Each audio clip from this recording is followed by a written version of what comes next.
Om Shanti. Good morning मीठे बाबा।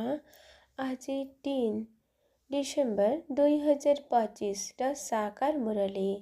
बाबा कहते मीठे बच्चे तुम्हें माने एबे होलीएस्ट ऑफ दी होली अर्थात परम पवित्र परमात्मा कोल को आसीछ।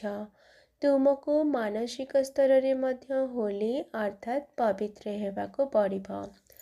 आजिर प्रश्न होलीएस्ट ऑफ दी होली संतान मानकर निशा एवं निशानी अर्थात लक्षण किपरि होइथिबा। उत्तर सेमानंक भितरे एही निशा रहिथिबो जे आमे होलीएस्ट ऑफ दी होली बाबांकर कोळको आसीछु अर्थात संतान होइछु।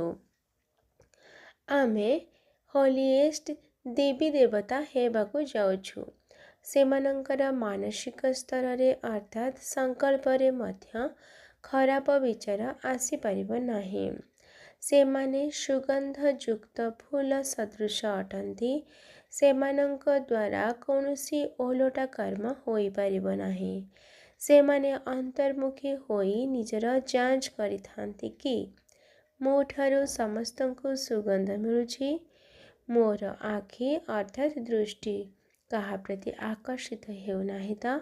आजिर गीत मरना तेरी गली में। ओम शांति। धारणा पाई मुख्य सार 1 नंबर एपरि कौनसी कर्म करबा उचित नुहे जेपरि मन को पाप छुँथिब। संपूर्ण सुगंधयुक्त फूल हेबाको पड़िबो। देह अभिमान दुर्गंध को बाहर करदेवाको पड़िबो। निजर चलनी को मध्य बहुत राजकीय रखिबाको हेबा। होलीएस्ट ऑफ होली हेबा पाई पूरा पुरुषार्थ करिबाको हेबा। दृष्टि मध्य एपरि न हेउ जहा द्वारा कि पथ भ्रष्ट होइजिबो। आजिर वरदान निराशा रूपी अग्नि उपरे बसिथिबा आत्मा मानंको नुआ जीवन दान देउथिबा त्रिमूर्ति प्राप्ति रे संपन्न भाव।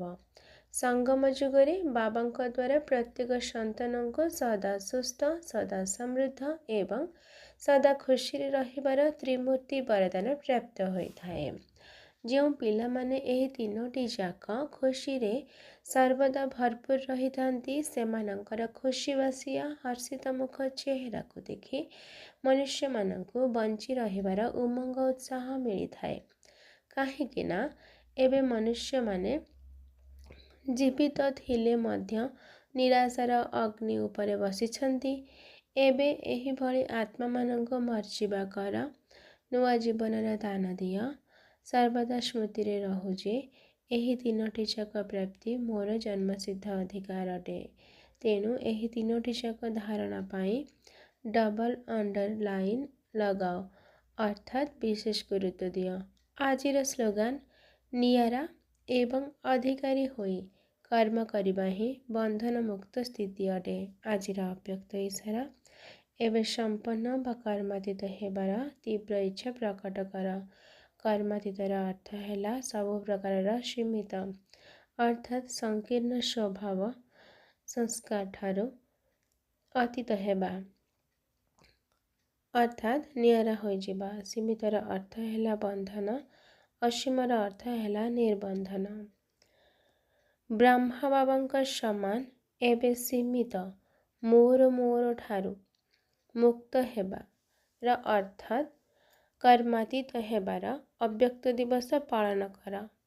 एहाकु ही स्नेहर प्रमाण कुहाजिबो। आजिर याद प्यार मीठे मीठे सिकिलाधि संतान मानक प्रति माता पिता बाप दादांकर मधुर स्नेह संपन्न शुभेच्छा एवं सुप्रभात। आत्मिक पितांकर आत्मिक संतान मानंको नमस्ते। आत्मिक संतानंकर आत्मिक माता पिता बाप दादांको याद प्यार नमस्ते नमस्ते नमस्ते। शुक्रिया बाबा शुक्रिया। अच्छा ओम शांति।